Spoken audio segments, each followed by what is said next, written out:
이 시간 우리에게 주시는 하나님의 말씀은 누가복음입니다. 누가복음 1장 2장입니다. 2장 1절에서 7절의 말씀입니다. 찾으셨으면 하나님을 경외하는 마음으로 자리에서 일어나셔서 한 절씩 교독함으로 한마음 한뜻으로 힘차게 하나님의 말씀을 선포하겠습니다. 그때 가이사 아우구스도가 영을 내려 천하로 다 호적하라 하였으니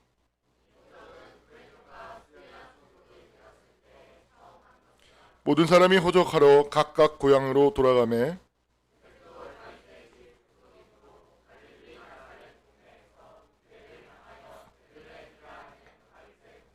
그 약혼한 마리아와 함께 호적하러 올라가니 마리아가 이미 잉태하였더라. 함께 선포합니다. 첫 아들을 낳아 강보로 싸서 구유에 누웠으니 이는 영원에 있을 곳이 없음이로라. 아멘. 이것은 하나님의 말씀입니다. 함께 찬양드리겠습니다.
앞뒤 좌우에 있는 분들과 함께 인사 나누겠습니다. 하나님께 예배 드리는 일에 성공하십시오.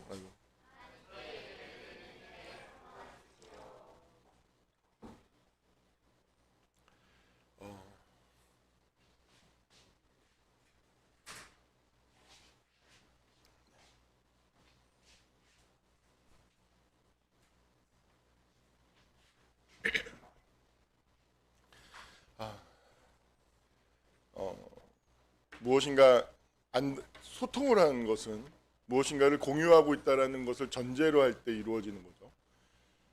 그것을 전제로 해서 이루어질 때 소통이 일어납니다. 그리고 그래서 항상 우리가 함께 공유하고 있는 것이 무엇이지 하는 것, 그 함께 공유하고 있는 것에 대한 깊이, 어떤 높이, 넓이, 그것을 견고하게 해 나가는 것이 사실은 그게 팀워크이고 공동체십이죠. 공동체성이고. 예를 들어서 우리 미가 그 학교에다가 낙서를 했어요. 근데 그 낙서가 되게 유명해졌어요. 이렇게 선생님들도 알고 전교생들이 이제 다 알아가는 유명한 낙서가 되었어요. 그 낙서의 내용인즉슨 뭐냐면 똥이 안 나온다. 나는 이제 잘하는 게 하나도 없다. 였어요. 별로 안 웃죠. 근데 저는 그 얘기를 듣고 엄청 웃었어요. 왜냐하면 엄마가 또 저도 그렇고 우리 명 어렸을 때 혼낼 때 뭐라고 얘기하냐면 이놈의 새끼 똥 싸는 것만 잘하고 밥 처먹고 똥 싸는 것만 잘하는 놈이라고. 이놈의 새끼 이 똥싸배기 새끼 이러면서 혼냈거든요. 이렇게 혼냈는데 그것에 대한 어떤 대답인 거죠. 난 똥이 안 나온다. 이제 잘하는 게 하나도 없다. 그 맥락을 공유하고 있으니까 저는 굉장히 웃었거든요. 여러분들도 그 얘기를 들으니까 좀 더 그 낙서가 좀 더 와닿지 않나요? 예를 들어서 제가 그래서 지난주에도 예배에 대해서 이야기를 했어요. 말씀 설교로 나아가기 전에 예배라는 것에 대해서 우리 함께 좀 더 생각해 보기 바래요. 왜냐하면 유형적인 예배가 있고 무형적인 예배가 있습니다. 여러분들은 여기 와서 지금 유형적인 예배에 참여하고 있는 거예요. 그렇지만 무형적인 예배는 지금 여러분들과 하나님과의 관계 속에서 이루어지는 겁니다. 교회도 유형적인 교회가 있고 무형적인 교회가 있어요. 유형적인 교회가 참교회가 아니고 무형적인 교회가 참교회입니다. 그리고 그 무형적인 교회가 유형적인 교회를 만들어가는 것이에요. 다시 말해서 보이지 않는 것이 보이는 것을 만들어가는 것이죠. 눈에 보이지 아니하는 여러분들의 마음에서 드리는 예배가 하나님과의 우리 모세동 교회 전체의 예배를 만들어가고 있는 겁니다. 여러분, 완성된 것은 존재하지 않습니다. 결혼식을 하고 법에 혼인신고를 했다고 부부가 되는 것이 아닙니다. 부부가 되기 위해서 결혼하는 것입니다. 그냥 되는 것이 아닙니다. 내가 생물학적으로 엄마 아빠 밑에서 태어났다고 인간이 되는 것이 아닙니다. 내가 사람이 되기 위해서 노력하고 그것을 추구해야만 비로소 온전한 인간이 되는 것입니다. 여러분, 우리가 무엇인가가 되어졌다라고 생각하면 안 됩니다. 그것은 교만이고 어리석음인 것입니다. 여러분들 조금 오늘 새신자도 있어서 처음 온 분도 있어서 어려운 이야기 가급적이면 안 하려고 하는데 어려운 이야기를 제가 제 능력 안에서 최대한 쉽게 풀어보겠습니다. 사람들은 생각할 때 내 마음 안에서 늘 일어나고 있는 항상성, 자기 항상성, 대상 항상성, 이 항상성에 대해서 함께 생각해 봅시다. 제 경우에는 제 안에서는 저를 파괴하는 에너지들이 항상 있어요. 저는 이 저를 파괴하고 저를 공격하는 이 에너지들로부터 너무 고통스러웠기 때문에 나는 왜 이렇게 내 안에는 나를 공격하는, 나를 이렇게 막 찌르고 부정하고 막 나를 이렇게 마치 회 뜯는 것처럼 내 영혼이 정말 내 영혼이 회 떠지는 느낌이에요. 정말 낱낱이 해치되고 잘근잘근 찢어지는 이런 에너지들이 왜 내 안에 있지? 라는 거죠. 그것을 혼자서 아는 게 있나요? 그러니까 책 봐야죠. 저는 책을 볼 때 감사한 거는 뭐냐면 그 질문에 대한 대답을 얻기 위해서 책을 보지 그냥 책을 본 건 하나도 없습니다. 난 이 책도 봤어. 이런 과시용으로 본 적은 1도 없습니다. 그런 식으로 왜 책을 봅니까? 재밌고 놀 게 얼마나 많은데 무의미한 짓을 하지 않습니다. 질문. 이 에너지, 나는 왜 내 안에 이런 에너지, 고통이 있지? 이런 에너지가 있지? 그래서 제가 이것이겠다 라고 하는, 그러니까 다시 말해서 공부를 해 나가는데 울림이 있는 거죠. 공명. 어떤 지식을 접하고 어떤 학자의 지식을 접했을 때 그것이 내 마음의 감동, 울림을 만들어내요. 저는 그것이 성령께서 일반 지식에 저를 인도하시는 성령의 비추심이었다고 생각합니다. 그 울림이 무엇이었냐면 아이들은 엄마를 향한 사랑의 에너지가 있어요. 근원적인 에너지예요. 아주 인간이 가지고 있는. 쉽게 얘기할게요. 사랑의 에너지라고만 얘기할게요. 그런데 그 엄마가 나를 공격해요. 그럼 이 엄마를 향한 에너지는 나를 공격하는 에너지로 바뀌어요. 왜? 쉽게 얘기할게요. 엄마가 나를 공격했기 때문에. 나를 담아주고 수용해주고 사랑해주지 않았기 때문에 그 에너지는 나를 공격하는 에너지로 바뀌어요. 그러면서 또 한편으로는 끊임없이 두 가지의 양상이 나타나는데 엄마를 향해서 더더욱더 집착해요. 어떤 형태로든지 엄마한테 그러니까 더 매달려요. 그리고 또 하나는 무엇이냐면 그러면서 이것이 인간에게 있는 근원적인 에너지입니다. 자기 에너지. 나란 존재의 에너지의 성격을 보면 알아요. 내가 누구인지. 그리고 그것이 무엇으로 바뀌어지냐 하면 이름으로 바뀌어져. 아버지라고 하는 이름으로 전환됩니다. 근데 저한테는 매우 안타깝게도 그런 추구할 만한 아버지가 없었어요. 동일시하고 이상화할 만한 그런 아버지가 없었어요. 그로 말미암아서 그 에너지가 그런 아버지에게로 향해 가면서 그 사람이 가지고 있는 항상성이 만들어집니다. 근데 저 안에는 그런 에너지와 이름, 내용과 형식으로만 이렇게 얘기를 할게요. 내용과 형식이 이렇게 딱 일정하게 결합이 돼 있어야 돼요. 이게 그 사람의 항상성이고 그 사람의 인격이고 그 사람이 추구하는 바입니다.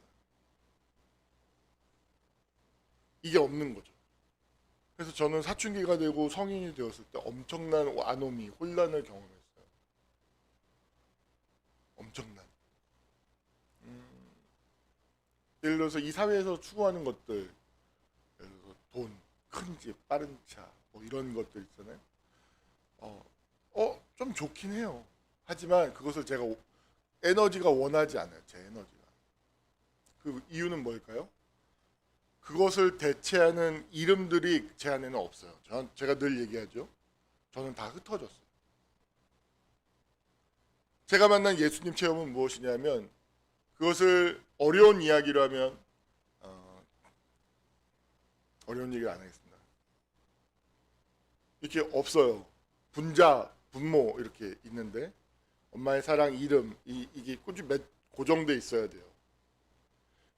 예를 들어서 이게 해체가 되는 건 어떻게 해체가 되냐면 제가 가끔 제 아내를 대할 때 이게 해체되죠. 파괴적인 에너지와 아내의 이름이 결합이 돼요. 그러면 제 아내는 참 이성적이고 좋은 면이 많은 좋은 사람이거든요. 제가 봤을 때. 그게 다 없어집니다. 그리고 그 사람의 의미는 제가 경험했던 부정적인 에너지가 거기에 그 사람에게 딱 투사되죠. 없어져 버리는 거예요. 그랬을 때 이제 물리쳐야 될 적이 되는 거죠. 우리 최지사님 너무 공감하신다.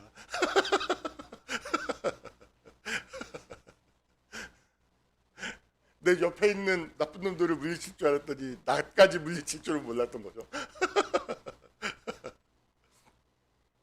그렇게 되는 겁니다. 그러다가 제정신이 들어와요. 내가 왜 그랬지? 내가 왜 그랬지? 미안해야죠. 이게 항상성이 없는 거예요. 항상성. 저한테 있어서 그런 항상성을 만들어준 경험은 예수님을 만난 경험이었어요. 예수님이 저에게 찾아와서 어떤 제가 저를 파괴하고 있던 어떤 에너지들을 성령의 에너지로 바꿔 주셨고 내가 추구해야 될 것이 예수 그리스도의 이름이 되었던 것이죠. 그래서 예수 그리스도를 믿기 시작한 거예요. 그래서 저에게 있어서 신앙의 경험은 거듭남의 경험이고 제 존재가 트랜스포메이션한 완전히 바뀌는 경험을 한 것이죠. 그리고 그것은 계속해서 어떤 이런 형식적인 예배는 저한테 솔직히 의미가 없어요. 왜냐하면 눈에 보이지 않는 예배가 정말로 의미가 있죠. 그게 의미가 있기 때문에 눈에 보이는 의미가 있는 거예요. 그래서 예수 그리스도가 계속해서 추구하는 거예요. 예수 그리스도를 계속해서 추구하고 그리고 그것을 통해서 삶을 이해해 나가는 거예요. 제가 만약에 이 예배 그리고 그것에 대한 형식이 바로 예배인데 예배를 통해서 이 분모와 분자를 채워나가지 않으면 저는 그 아버지, 어머니, 아버지에 대한 그 사랑, 에너지와 이름에 대한 그 대체물들로 저도 모르게 끊임없이 그것들을 채우면서 살고 있어요. 결국에는 저는 자유가 없는 거죠. 여러분, 지난주에도 말씀드리지만 예배를 가장 중요하게 여겨야 됩니다. 근데 그 예배가 뭐냐? 이 눈에 보이는 예배 맞아요. 중요해요. 근데 그보다 더 중요한 건 눈에 보이지 아니하는 예배를 가장 중요하게 여겨야 되는 거예요. 그래서 내가 예배자가 되는 것이 중요한 것입니다. 정말로 예배를 드리는 사람, 정말로 하나님을 만나고 하나님을 높이는 사람, 하나님이 내 안에 있고 하나님 안에 내가 있는 사람, 그가 드리는 예배는요 능력이 있어요. 그를 자유케 하고요, 치유케 하고요, 해방케 하고요, 유능하게 해요. 소원을 이루어줘요. 정말로 예배를 드린다면. 여러분, 많은 사람들이요, 저는 정말로 놀라워요. 여러분, 정말로 거짓말이 아니라 우리 교회에도 책이 많은데요. 그 책 중에서 그 많은 책들 중에서 딱 한 것만이라도 제대로 이해하잖아요. 그 사람은 바뀌어요. 이전과 같은 삶을 살래야 살 수가 없어요. 대부분의 사람들은 그 책의 내용을 이해하지 않죠. 그냥 책을 볼 뿐이죠. 제가 철학을 좋아하니까 예를 들어서 헤겔, 칸트가 이런 말을 했어. 무슨 한심한 거죠. 너는 어떻게 생각하는데? 그게 자기 생각이 아니거든요. 남의 생각 가지고 누가 이렇게 생각했다를 아는 게 무슨 의미가 있습니까? 내가 생각하는 것이어야죠. 정말로 그 책 한 권을 읽어서 내 생각이 영향을 받고 공감이 되고 내가 생각이 달라지잖아요. 사람의 인생은 바뀝니다. 여러분, 예배를 중요하십시오. 정말로 예배보다 더 중요한 것은 없습니다. 내가 드리는 예배, 그것이 모든 것을 만들어냅니다. 그리고 거듭 말하지만 죽을 때 죽음이 눈앞에 왔을 때 우리가 어떻게 죽을까요? 제가 얘기하지만 늘 예배 드리는 사람은 죽음 앞에서 예배하면서 죽어요. 내가 눈에 보이지 아니한 예배를 드렸던 사람들은 죽음의 그 순간이 왔을 때 내 몸에 내가 늘 해왔던 예배를 하나님께 할 수 있어요. 근데 내가 이 눈에 보이는 그냥 형식적인 예배, 그냥 앉아만 있고 귀로 듣고 그냥 마치 책 누가 이런 생각했지, 이런 식으로 예배를 드렸던 사람들, 미안하지만 죽음이 찾아왔을 때 예배 못 드려요. 여러분, 예배 드리십시오. 정말로 하나님을 만나십시오. 거듭 부탁드립니다.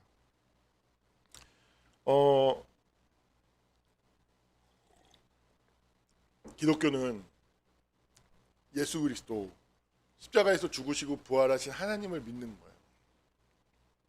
이 사실을 간과하면 안 됩니다. 예수 그리스도 외에는 아버지께로 갈 자가 없다라고 했습니다.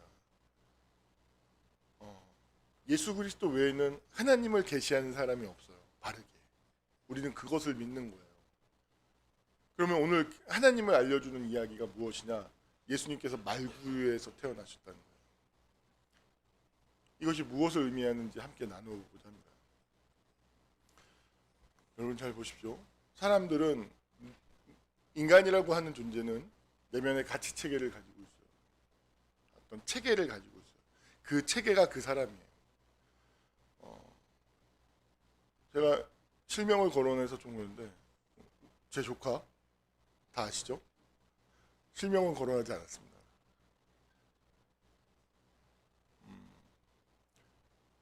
그 안에 있는 체계가, 어린아이들은 체계가 예를 들어 좋다 나쁘다 해서 성장한다는 건 이 좋음의 다양성, 나쁨의 다양성을 향해서 확대하는 것이죠. 그리고 성숙한다는 건 나쁜 건 없어, 다 나름 의미가 있지, 다 좋은 거야 하는 거죠. 제가 얼마나 그 극단적으로 편식을 했던 사람인가 하면, 저는 어렸을 때 정말로 맹물, 밥, 계란, 김 외에는 아무것도 먹지 않았어요. 제가 라면을 먹는데도 저희 어머니 아버지가 이렇게 미성숙한 분들이셨잖아요. 애고 어린아이.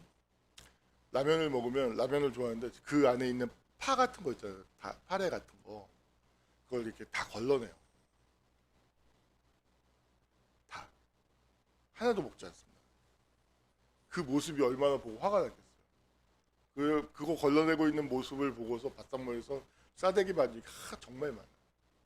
김치를 먹으라고요. 저는 그런 김치를 어떻게 먹었냐면 물에다 씻어가지고 그 안에 고춧가루가 하나도 없을 정도로 다 씻어가지고 젓가락으로 이렇게 맹물을 받아다가 이렇게.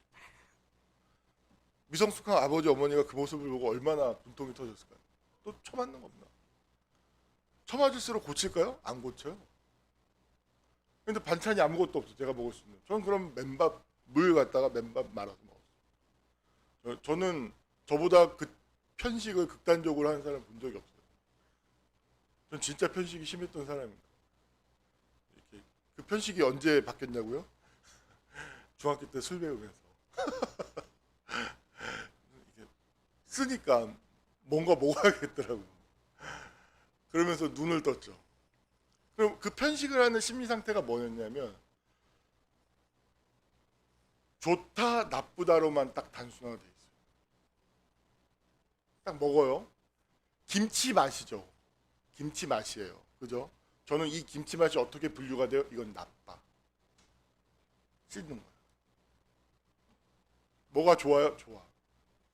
다 모든 게 그냥 극단적으로 좋음, 나쁨인 거예요. 근데 좋음은 별로 없어요. 나쁨인 거죠. 이게 제 마음 안에 있는 분류 체계인 거예요. 그래서 제가 얼마 전에 그 조카에게 카레를 끓여줬어요. 카레를 먹어보라고 했어요. 제가 저희 가정에서 요리를 하니까. 카레를 하는데 정말 정성이 많이 들어간 카레죠. 양파를 캐러멜라이징을 하기 위해서 30분을 무려 30분을 하고, 미국산 소고기지만 어찌됐든 소고기에다가 당근에다가 감자에다가 해가지고 끓여요. 여러분 요리할 때 되게 중요한 게 뭐냐면, 카레를 끓일 때 뭐든지 그렇지만 카레를 먼저 넣으면 안 돼요. 카레를 먼저 넣으면 거기 전분 성분이 있기 때문에 타요. 물을 넣고, 조그만 물을 넣고 그 안에 있는 야채와 버터 이런 좋은 성분을 완전히 빼내야 되는 거예요. 그래서 카레를 먼저 넣으면 안 돼요. 물을 얇게 넣고, 그래서 물을 조금씩 넣으면서 그 안에 있는 성분을 끓이는 거죠. 그러면 어떻게 되냐면 부드러운 스프와 같은 카레가 돼요. 그래서 쭉 우려낸 다음에 카레를 넣고, 케첩도 살짝 넣고, 기타 등등의 어떤 조미료를 넣고 해서 이렇게, 맛의 완성은 조미료입니다, 여러분. 산의 진미가 있어도 원재료만으로는 채워지지 않습니다. 그래서 넣고 해줬어요. 근데 그 조카에게 있어서 그 카레 맛을 보는데, 이 카레 맛은 자기가 익숙하게 먹었던 카레 맛이 아니죠. 당연하죠. 벌써 그 마음 체계 안에서 나쁨 딱 부주가 돼요.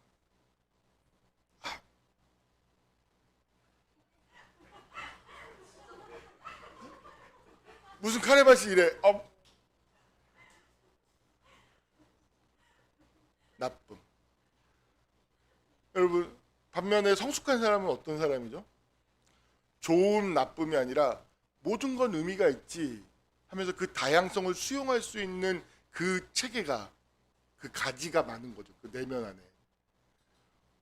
세상에 이런 맛도 나네, 저런 맛도 나네, 이런 맛도 나네, 저런 맛도, 부드러운 맛, 은은한 맛, 깊은 맛, 조금 카라멜 라이징이니까 설탕과는 뭔가 다른 깊이 있는 단맛.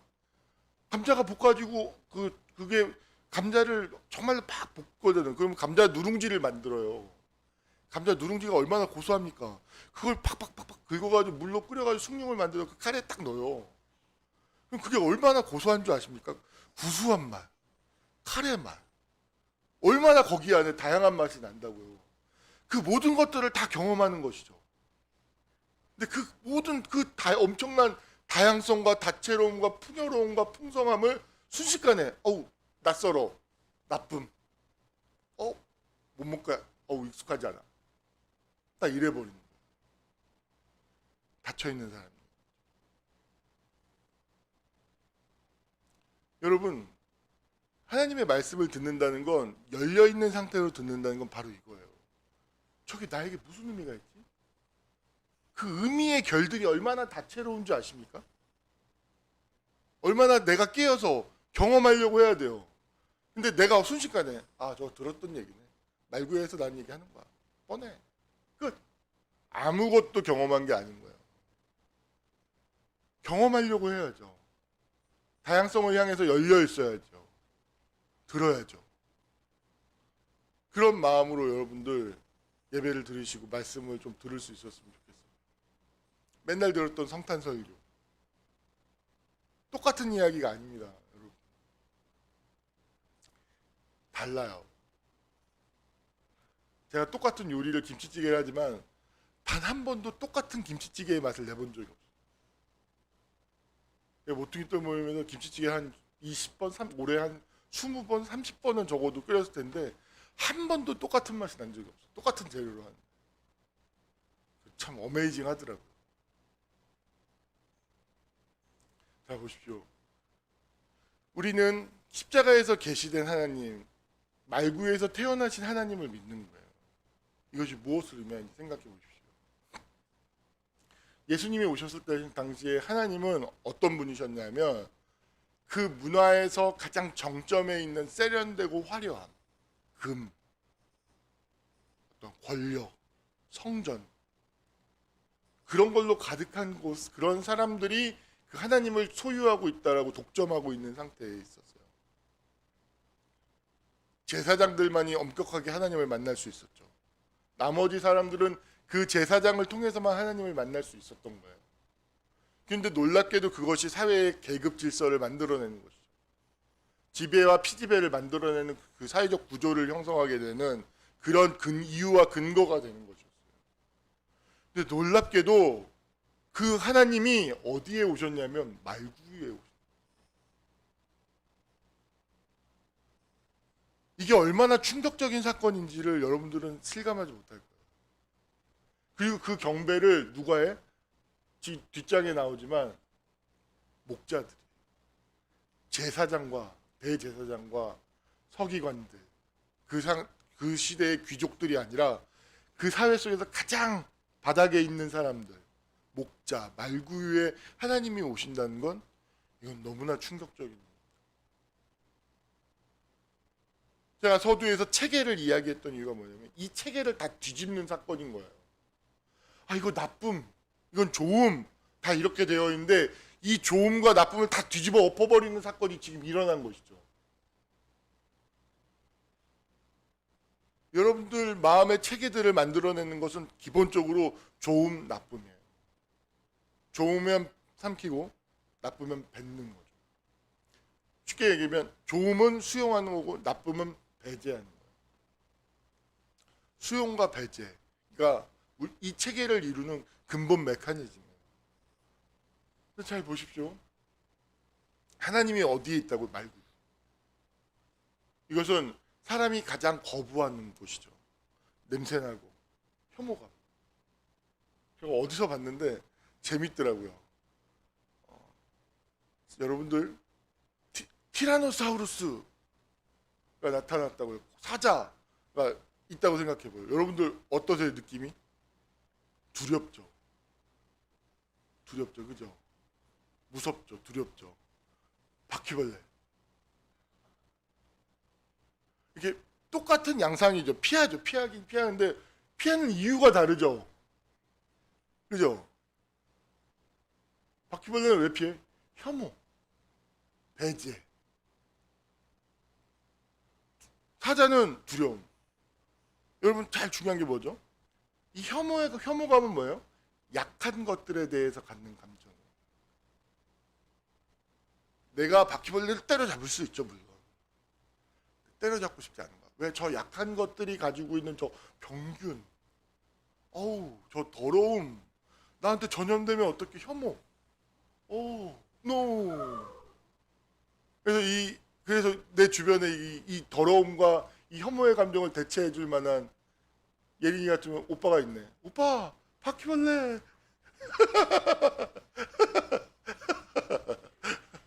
그럴 수 있겠네. 우리 민경이는 하늘 오빠, 바퀴벌레. 그러면 그 혐오감, 자기가 혐오감을 상당히 있으니까 이렇게 머슴이 가가지고 팍. 마님, 바퀴벌레를 잡았습니다요. 이렇게.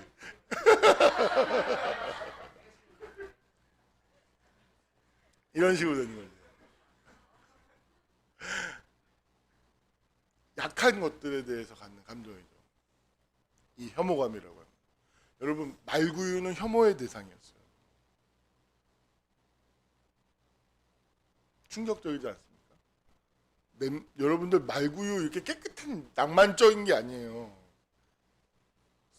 말들, 소들이 음식 먹는 소 뱉고 막 침 나오고 막 그 더러운 것이죠. 인간이 배제하고 혐오하는 곳에 가장 깨끗해야 되는 그 강보와 여러분 이 못은 강보 가장 깨끗한 천이죠. 한 번도 사용한 적이 없는 깨끗한 천을 가진 아기를 가장 더러운 곳에 눕혀요. 이게 하나의 메시지인 거예요. 자 보십시오. 우리가 살면서 제가 어제 이걸 글을 썼는데 이 글은 좀 이해가 필요합니다. 저는 어제 글을 쓰면서 좀 읽어볼까요? 그럼 제가 전기일 2라고 다시 2라고 쓴 거는 뭐냐면 에고입니다. 에고, 속사람. 내 안에 있는 속사람. 밑에 보면 전기일 S는 주체, 언어를 가지고 있는 겉사람, 이걸 하는. 또 다른 말로 하면 내면 거짓자 참자예요. 자, 제가 한번 읽어보겠습니다. 자기 대화입니다. 자기 대화. 에고와 주체의 대화예요. 에고의 입장에서 내가 제일 싫어하는 게 뭔지 알아? 그건 내 감정을 상대하는 일이지. 왜냐하면 내 감정에 아버지와 어머니의 삶이 묻어있기 때문이지. 내가 내 부모님의 어둠, 연약함, 약함, 무능함, 무지함, 미성숙함을 볼 때 가장 고통스러웠기 때문에 그래서 난 언제나 그들을 피해왔지. 그들도 자기 감정 앞에 서툴고 어리석은 사람들이었지. 그래서 자기 아들의 감정을 존중하거나 읽어주지 못하고 늘 짓밟기만 했지. 그런데 말이야, 전기일에스, 너도 나를 그들처럼 대하더군. 너도 그들처럼 나의 감정을 담아주거나 이해하지 않고 부정하고 무시하더라고. 그래서 내게 무엇이 남았는지 알아? 나도 부모님처럼 미성숙한 어린아이 상태로 성장을 멈추고 말았지. 네가 나를 상대하지 않아서 네가 그토록 싫어하는 그들을 닮은 사람이 되었어. 자, 어때? 부모를 그토록 싫어하면서 너 자신을 부모를 쏙 닮게 만든 너 자신에 대한 방임의 결과가. 하하하. 이제 거짓과 환상의 도움이 필요하겠군. 자신이 부모를 닮은 미성숙한 인간? 아니지. 털없는 원숭이라는 정체성을 은폐하기 위해 여자와 잠자리가 필요한가? 아니면 무엇을 하기 위해 돈이 필요한가? 자기 자신으로부터 떠나기 위해, 자기 자신이 되지 않기 위해 이제 전생애를 소모할 태세라군. 나는 너에게 다가서기 위해 노력했지만 너는 꼭 너의 엄마처럼 나를 상대했지. 늘 윽박지르거나 저리 가라고 하거나 다음에 말하라고 했지.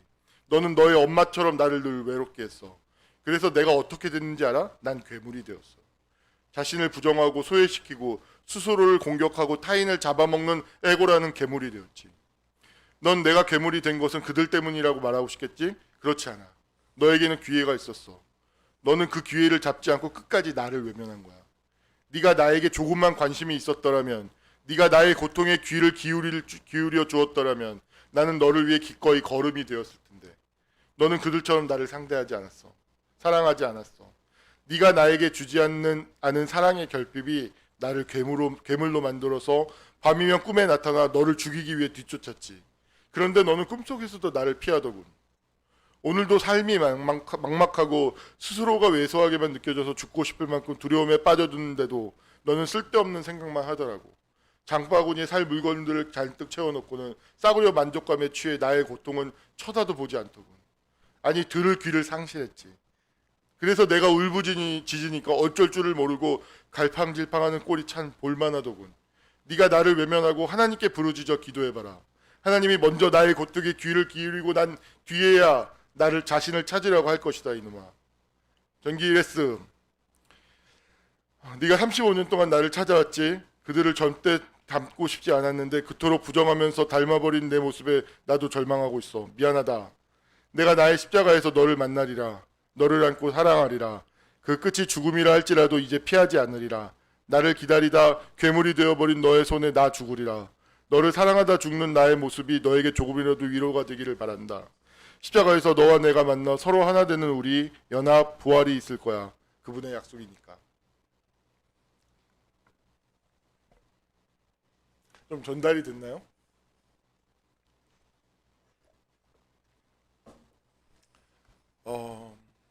사람들은 놀랍게도 자기 자신에 대해서 혐오감을 갖고 있는 사람들이 많습니다. 그 혐오감의 반작용이 진한 근자감이죠. 모든 근자감은 자기 혐오감의 반작용이에요. 여러분, 사람들이 제일 갖기 어려워하는 게 뭔지 아십니까? 자기 자신을 의식하는 거예요. 이 세상에서 제일 어려운 일. 어떤 기계에 대해서 놀랍도록 위대한 통찰을 가지고 있어요. 어떤 물건, 사물. 근데 놀랍게도요, 자기 자신에 대해서 알도 모르는 사람들 많아요. 왜 그럴까요? 자신을 혐오하기 때문에. 그 뿌리가 무엇이든 성경은 그것을 죄라고 얘기해요. 죄 때문이다. 인간이 죄인이기 때문에. 자신의 부정적인 모습, 연약한 모습을 보기 싫어하는 거예요. 혐오하죠. 그래서 늘 놀랍게도 자기 곳간을 비워둬요. 자기로부터 늘 떠나 있어요. 그래서 실없는 사람이 되는 거예요. 실이 없다는 게, 실없다는 게 뭐죠? 열매실자예요. 열매실자. 속이 꽉 차 있는, 그 속이 없는. 그래서 실편 1편에 나오는 하나님 없는 사람들이 뭐예요? 바람에 나는 겨와 같다고 하죠. 알맹이가 없는 사람들, 실이 없는 사람들, 그게 악이라고 얘기해요. 그래서 악한 사람들이 되는 거예요. 여러분들, 예수님이 어디에 있다고요? 말구에 있다. 내가 가장 혐오하고 내가 가장 싫어하는 곳에 있다.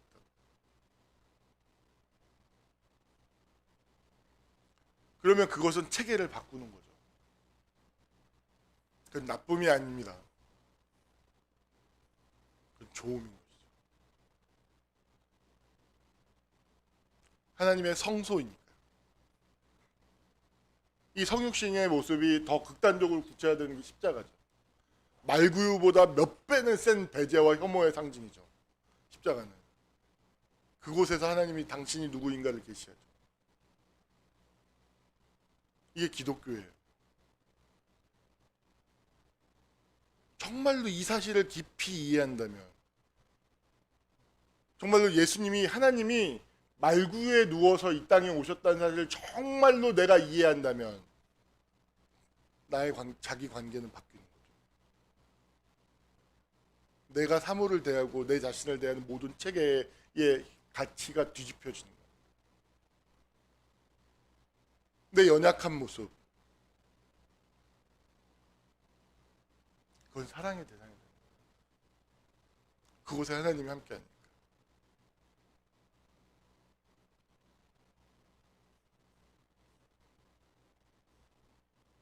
이 상징을 이 마음에 정말로 새기고 깊이 생각해 보시기 바랍니다. 이것이 얼마나 놀라운 메시지를 담고 있는 것입니다. 울림을 만들어내야죠.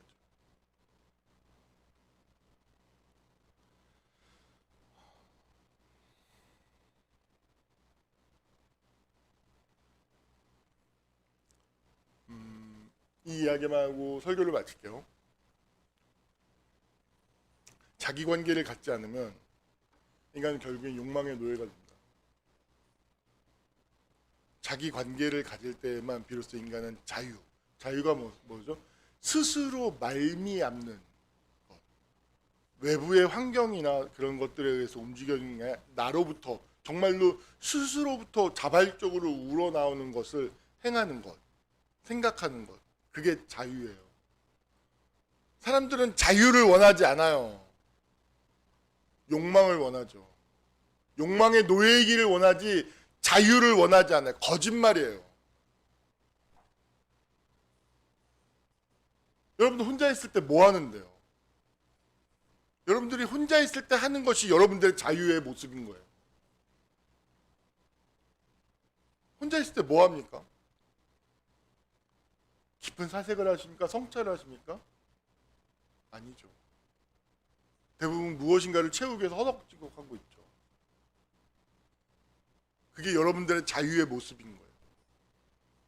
자유는 실현된 것이 아닙니다. 착각하면 안 돼요. 인간은 자유를 실현하고 성취하기 위해서 존재하고 있고 태어난 것이지, 자유가 주어져 있다고 생각하면 그건 오산입니다. 정말로 잘못 생각하고 있는 것입니다. 누가 자유롭습니까? 누가 자유로운 그 열매를 가지고서 살고 있습니까? 없어요. 자유는 추구해야 되는 거죠. 그건 이상입니다. 자기 관계가 있을 때에서야만 비로소 자유가 경험될 수 있는 거예요. 자기 관계. 제 자유 안에서 탄생한 결과물인 거죠.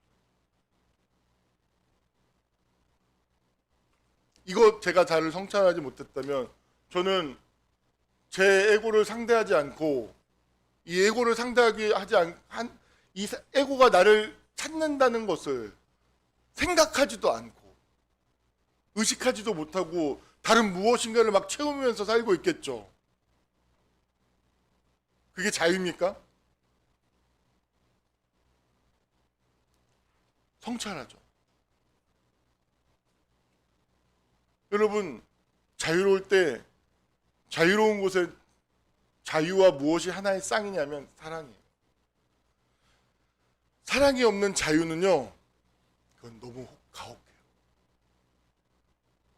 그 허무함을 받아들일 수가 없어요. 여러분, 하나님은 우리에게 자유를 주시기 위해서 말구에서 오신 거예요. 이 사실을 정말 깊이 영접하면 우리는 자유로워지죠. 나를 상대하지 못하는 이유가 뭐예요?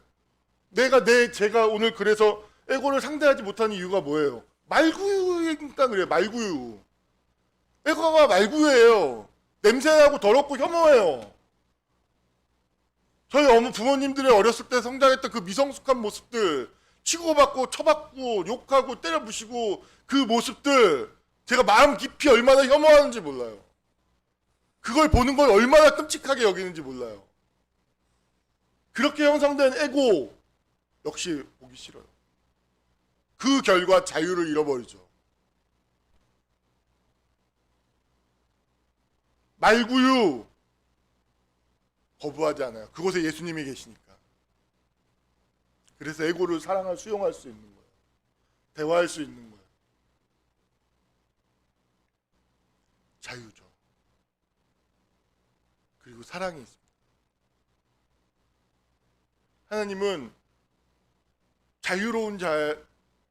자유가 있을 때에만 사랑이 의미가 있는 거예요. 하나님은 우리에게 자유를 주시고 사랑을 원하시는, 이게 놀라운 일입니다. 세상에 이렇게 좋은 하나님은 존재할 수 없어요. 우리와 관계를 원하시는 거죠.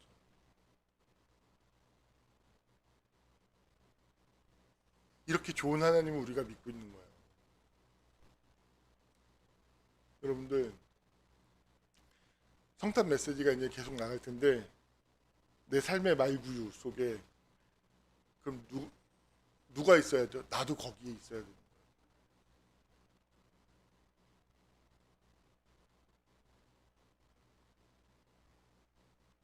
하고 싶은 얘기는 많지만 참겠습니다. 아우, 왜 이렇게 많은 생각이 떠오르는지. 우리 앞뒤 좌우에 있는 분들과 이렇게 한번 얘기해 봅시다. 당신의 말구유 속에는 지금 누가 있습니까?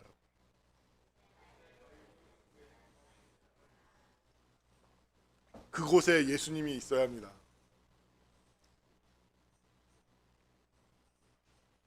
내 말구유 속에 예수님이 있어야 합니다.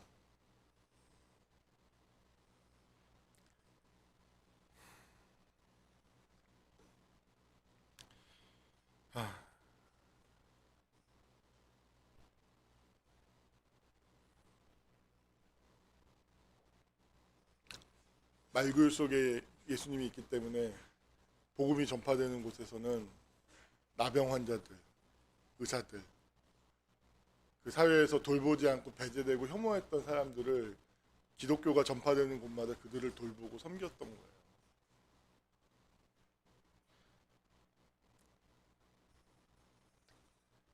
오늘날은 이게 뭔가 물질이 가장 인류 역사상 풍요한 시대로 돌아왔기 때문에 어떤 물질적인 풍요가 아니라 마음을 섬기는 시대가 돌아왔어요. 인간의 마음이 얼마나 빈곤한지 몰라요. 정말 돈이 아무리 많아도 마음이 정말 빈곤해요. 그 마음을 섬겨야 하는 시대가 도래하는 거예요. 여러분들, 저와 여러분이 이 시대의 사명을 잘 함께 섬겨고 그것을 함께 이루어갈 수 있었으면 좋겠습니다. 제가 기도하고 마치겠습니다. 하나님 역사하시는 아버지 하나님, 예수님께서, 하나님께서 저 높고 화려한 성전이 아니라 낮고 낮은 말구유에 누워서 아기의 모습을, 가장 연약한 아기의 모습으로 우리에게, 인류에게, 우리에게, 나에게 찾아오셨습니다. 이건 정말 놀라운 메시지입니다. 이 메시지를 받은 사람들, 정말 이 메시지를 정말로 이해한 사람들은 이전과 같은 삶을 살 수 없습니다. 주님, 이 메시지가 우리 마음속에 전달되어서 우리가 인생을 살면서 경험했던 모든 부정적인 것들이 하나님이 거하시는 공간 성전이 되게 하시고, 나라는 이 에고라고 하는 이 혐오의 대상들, 아버지 인생을 살면서 고통받았던 그 모든 것들을 하나님의 사랑과 생명으로 승화해 나갈 수 있는 거룩한 우리 모두가 될 수 있도록 주님께서 축복하여 주시옵소서. 이 모든 것을 우리를 죄에서 구원하신 예수님의 이름 받들어 기도하옵나이다. 아멘.